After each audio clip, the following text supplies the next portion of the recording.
Halo adik-adik, apa kabar? Bertemu lagi dengan Katara pada pertemuan kita pada kegiatan pembahasan hari ini. Wah, ada di mana nih Katara? Seperti sedang konser. Bukan, kita bukan mau konser, tapi kita mau pembahasan pelajaran PPKN tentang tryout, soal-soal tryout kemarin. Mari kita bahas, tetap semangat dan ikuti terus videonya sampai akhir dan catat jika ada yang diperlukan. Nah, adik-adik, sekarang kita mulai dengan langkah pembelajarannya ya. Siapkan alat tulismu, catat materi yang akan dibahas hari ini.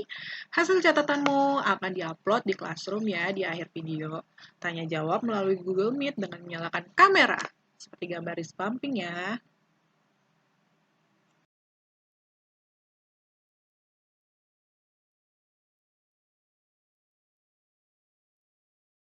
Yuk kita mulai pembahasan dari nomor 1. Menurut Undang-Undang tahun 2004 nomor 32 dibentuk Badan Permusyawaratan Desa BPD.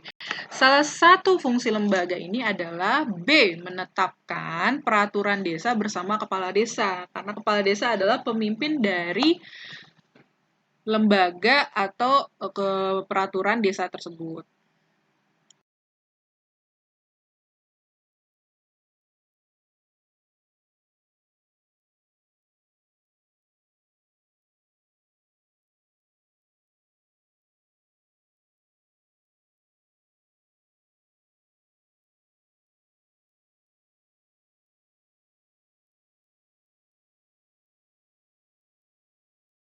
Nah, ini dia struktur dari pemerintahan desa. Nomor 1 adalah lembaga kemasyarakatan desa, nomor 2 adalah kepala desa, nomor 3 itu sejajar dengan kepala desa itu BPD atau Badan Permusyawaratan Desa, di bawahnya ada sekretaris desa, dan dilanjut lagi dengan kaur-kaur pemerintahan, pembangunan, dan lain-lain. Ini adalah struktur pemerintahan desa. Nah, kita lihat untuk nomor 3 sistem pemerintahan kabupaten dipimpin oleh seorang bupati. Salah satu hak bupati adalah, yang paling tepat adalah C, mendapatkan gaji sebagai bupati. Nah, untuk yang lainnya itu adalah kewajiban A, B, D itu adalah kewajiban dari bupati. Nah, mau lihat lagi hak dan tugas bupati, kakak lampirkan di slide berikutnya. Berikut adalah hak dan tugas bupati. Bupati adalah kepala daerah untuk tingkatan kabupaten, dan ini adalah hak dan tugasnya sebelah kiri. Ini ada 5 haknya bupati, dan sebelah kanan ada 7 tugas bupati. Adik-adik boleh pause video ini, lalu dibaca dulu, lalu lanjut pada nomor berikutnya. Kepada nomor 4, di sini ada perhatikan struktur organisasi pemerintahan kabupaten.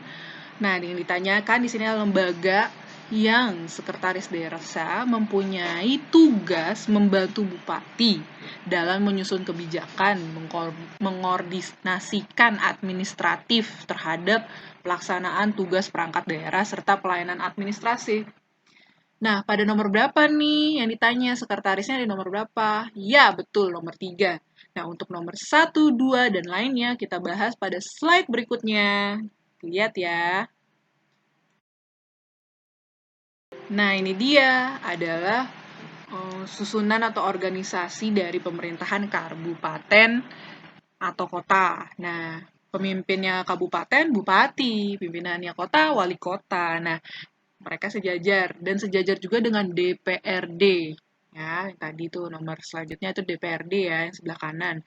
DPRD itu singkatan dari Dewan Perwakilan Rakyat Daerah.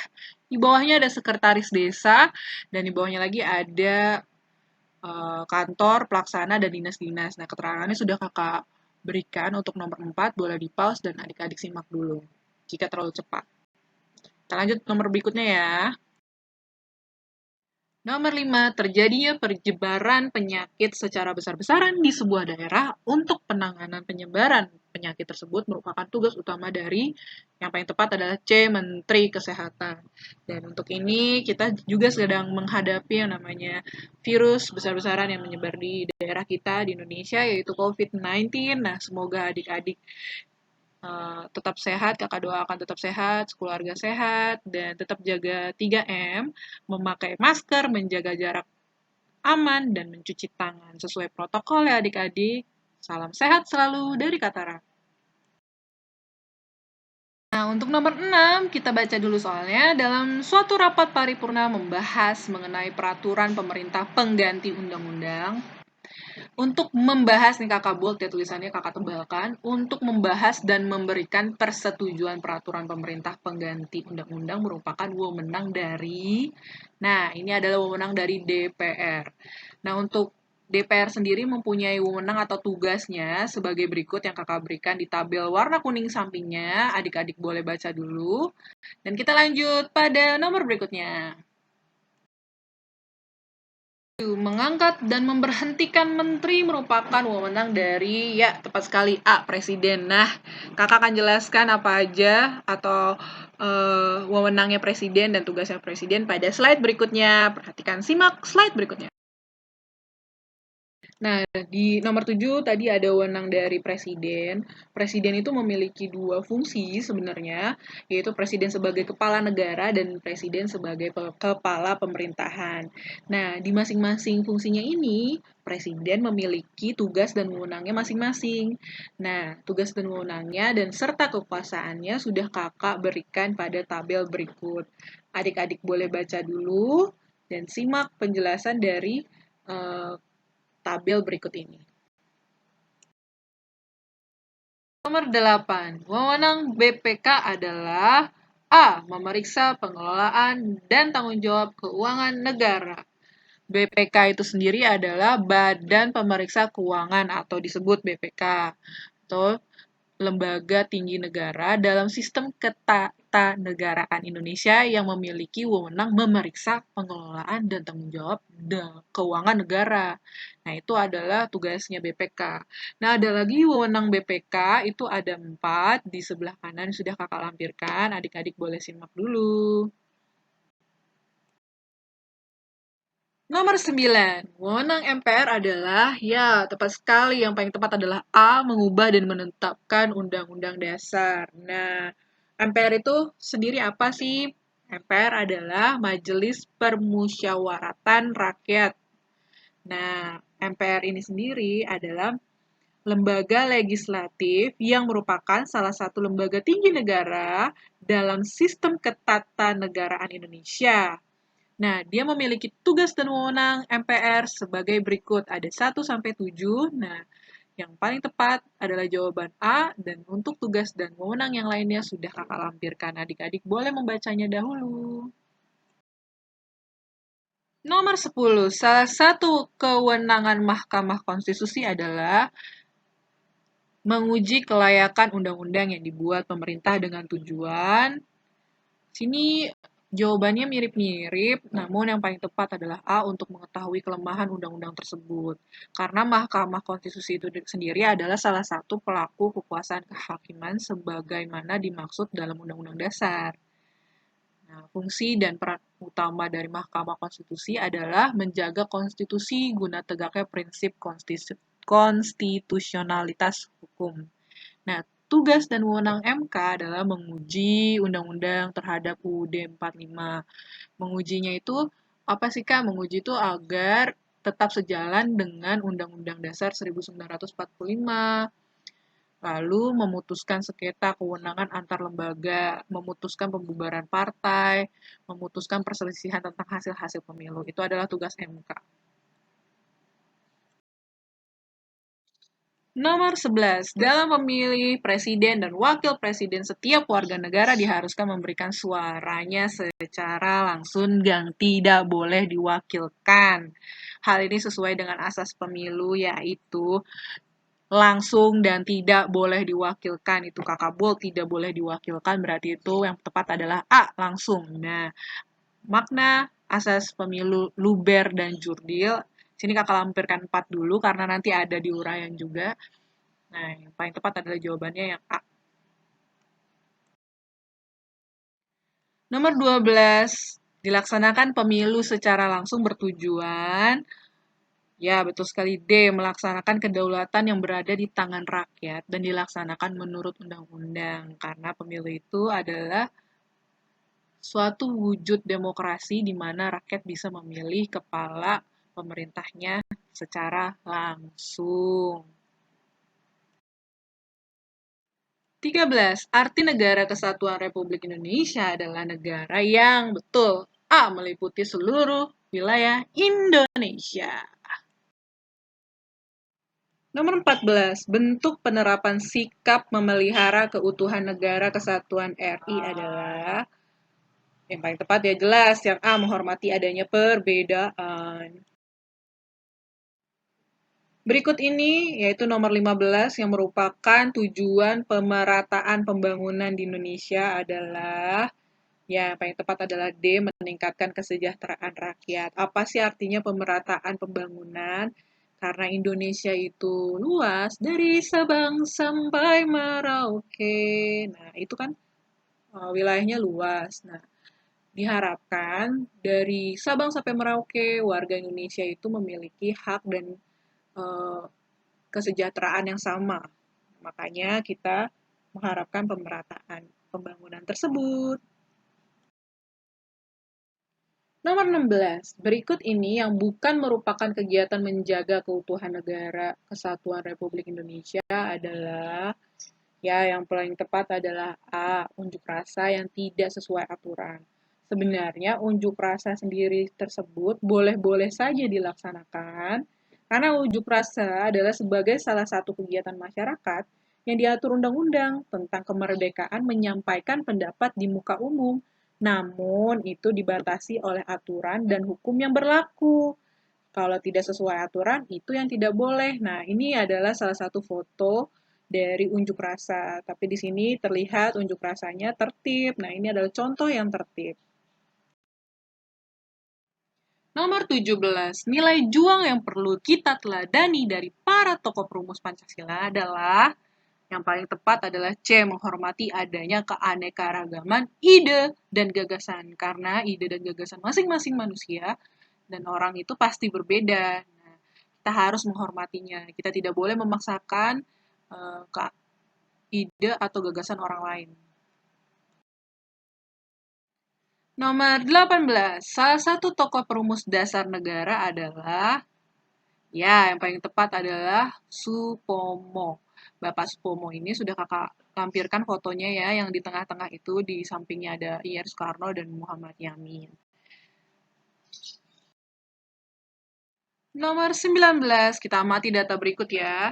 Rumusan dasar negara usulan Muhammad Yamin, sila kesatunya adalah nomor, nah yang ditanya adalah sila kesatu dari usulan dari Muhammad Yamin atau Muhaymin adalah nomor 2, yaitu kebangsaan. Nah, jadi jawabannya nomor 2 ya. Nah, kakak lampirkan juga profilnya Muhammad Yamin, lahir di mana, wafat di mana, dan usulan dasar negaranya pada 29 Mei 1945. Ada 5 di samping. Boleh dibaca. Berikut kakak berikan juga 3 tokoh perumus Pancasila. Nah, tadi kan ditanyakan di soal adalah Muhammad Yamin. Bisa saja nanti yang ditanya adalah idenya Bapak Supomo atau nanti ada idenya Bapak I.R. Soekarno.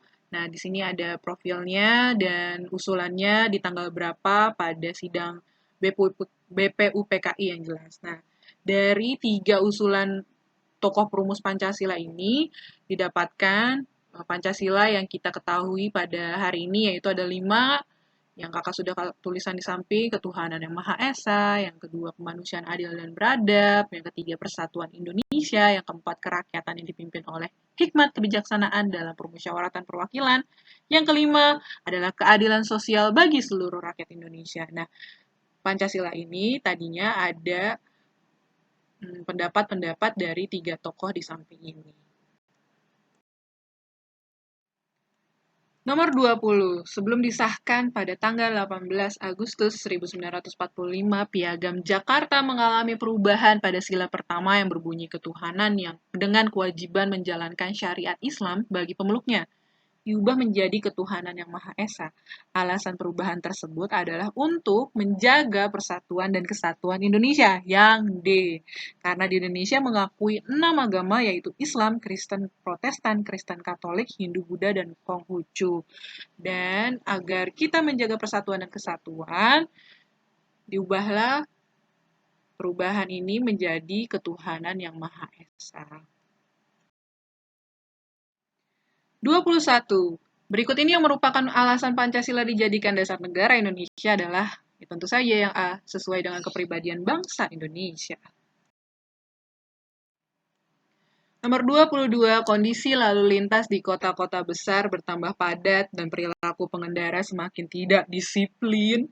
Oleh karena itu, peraturan lalu lintas harus benar-benar ditegakkan agar jelas tinggi terciptanya keamanan dan ketertiban berlalu lintas.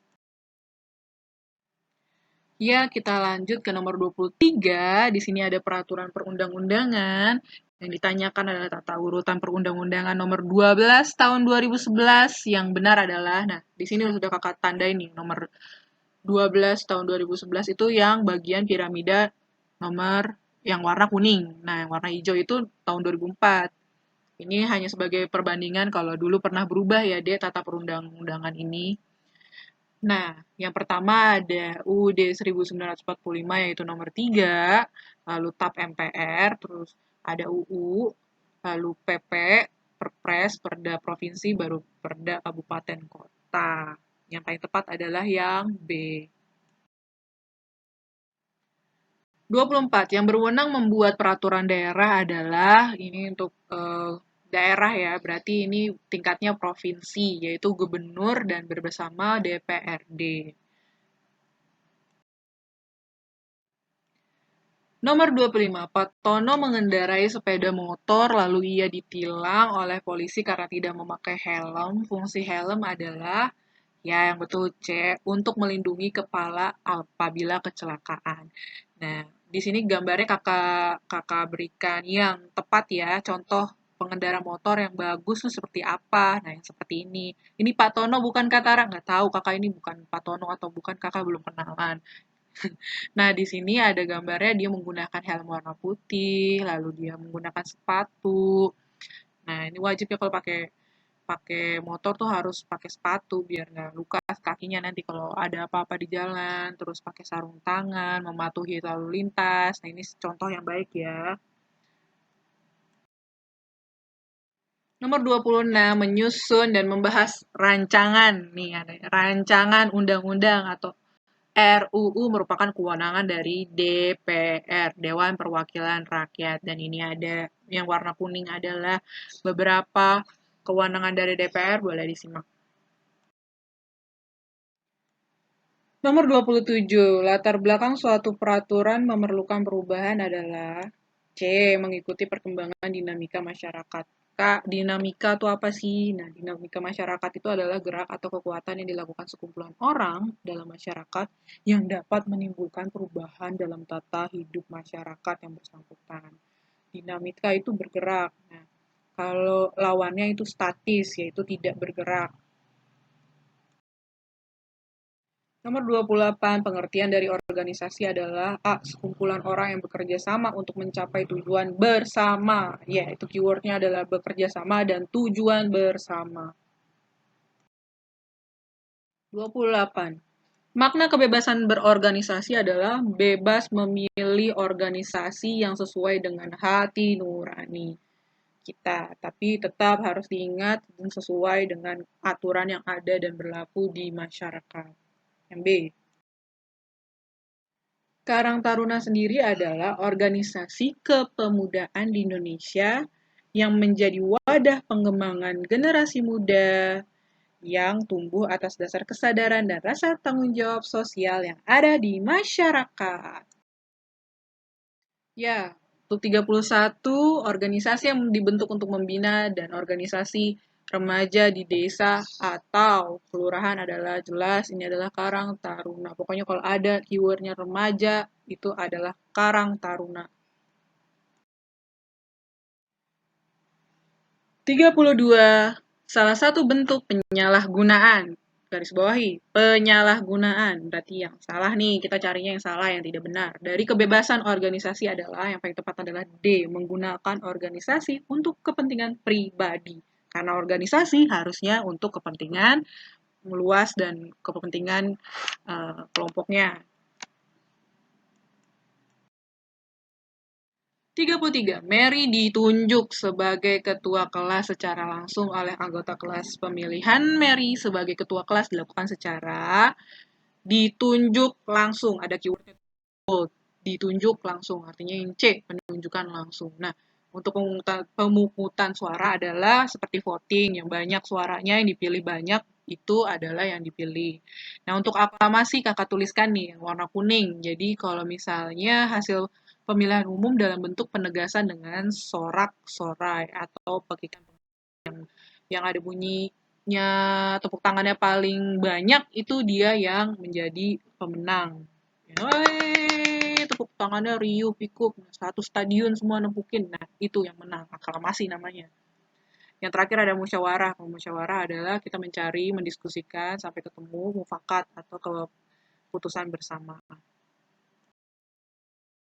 34. Pada saat musyawarah pemilihan ketua kelas terjadi perbedaan pendapat antara Tony dan Annie. Agar tidak terjadi perpecahan di antara mereka, maka masing-masing harus bersikap D, menghormati perbedaan. Karena kita semua itu nggak ada yang sama, kita tuh selalu berbeda.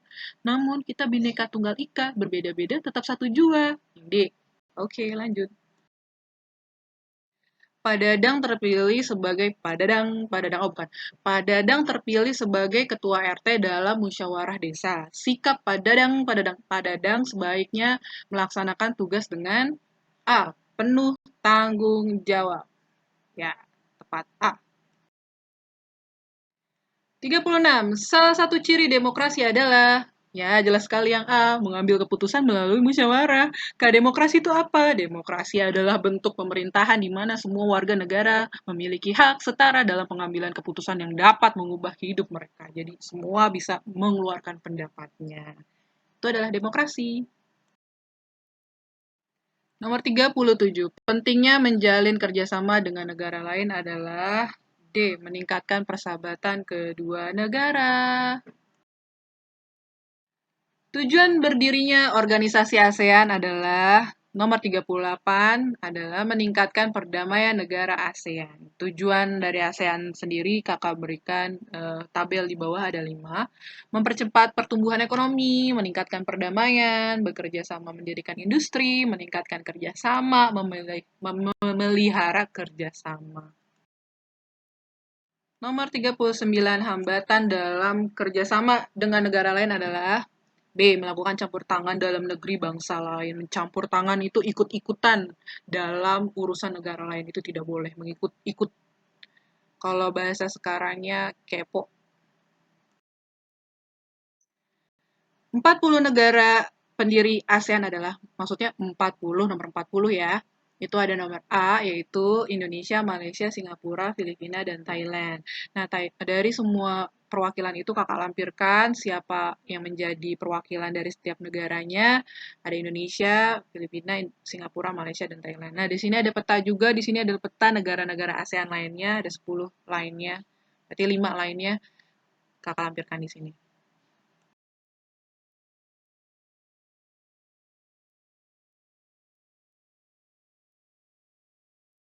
Lalu ikut menyelesaikan konflik di negara-negara ASEAN yang jelas. Di sini ada contohnya Vietnam dan Kamboja. Jelaskan pengertian globalisasi. Pengertian globalisasi adalah proses integrasi internasional yang terjadi karena adanya pertukaran pandangan dunia, pemikiran, produk, dan berbagai aspek budaya lainnya. Sini kakak gambarnya seperti ada orang, lalu di belahan dunia manapun saling terkoneksi atau saling terhubung. Nah, di sini kalau adik-adik zaman dahulu di mana ada berita, kita akan mendapat beritanya itu sangat lama menyampaikan. Tapi kalau sekarang karena udah media sosial sangat cepat, kejadiannya baru 2 menit yang lalu, kita bisa tahu nih di negara manapun udah bisa tahu informasinya selama terhubung dengan media sosial atau internet. Nah, itu adalah salah satu contoh dari globalisasi. Nah, nomor 3, 5 negara pendiri ASEAN beserta perwakilan yang tadi sudah dibahas di nomor 40. Kakak jelaskan kembali, ada Indonesia, ada Bapak Adam Malik, yang fotonya paling kiri nih. Lalu ada Bapak dari Filipina dan Arsisko Ramos. Lalu dari Singapura ada Sinatambi Rajaratnam. Biasanya ditulisnya S Rajaratnam. Nah, kepanjangannya tuh nama panjangnya Sinatambi Rajaratnam. Lalu Malaysia, Tun Abdul Razak. Lalu Thailand, itu ada Tanat Khoman. Nah, ini kembali lagi nih, tadi sudah ada di pilihan ganda untuk nomor 4, yaitu tata peraturan perundang-undangan. Soalnya ditanya adalah nomor 12, 2011. Nah, ini ada yang warna kuning, sudah kakak potong gambarnya. Nah, ini tinggal adik-adik perhatikan kembali ya, ada UUD 45, TAP MPR, UU Perpu, PP, Perpres, Perda Provinsi, dan Perda Kabupaten Kota. Ya, kita lanjut nomor 5, itu ada pertanyaannya, asas pemilu itu apa? Nomor 5 ini udah kakak buatkan sesuai warnanya ya. Kalau langsung itu yang warna hijau muda ini ada calon pemilih memiliki hak untuk memilih pilihannya. Kata kuncinya tanpa adanya perantara. Kalau bebas, kata kuncinya tanpa ada paksaan. Kalau umum, itu kata kuncinya warga negara Indonesia yang sudah memenuhi persyaratan. Yang warna merah atau rahasia merahasiakan calon pilihannya dan tidak memberitahu kepada siapapun. Rahasia, ya. Mau ada yang pengen tahu, nggak boleh tahu pokoknya. Yang lanjut, jujur. Itu kata kuncinya, pemilu harus jujur dan tidak memihak. Yang warna kuning terakhir, itu adalah adil. Jadi semua calon pemilih memiliki hak yang sama tanpa pilih kasih karena apapun.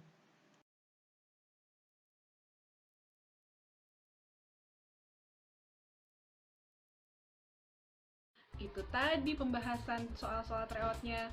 Semoga bermanfaat untuk adik-adik dan semangat untuk ujian sekolahnya. Kakak tahu kalian bisa karena usaha-usaha kalian tidak akan mengkhianati perjuangan kalian dari tryout 1 sampai ke 3.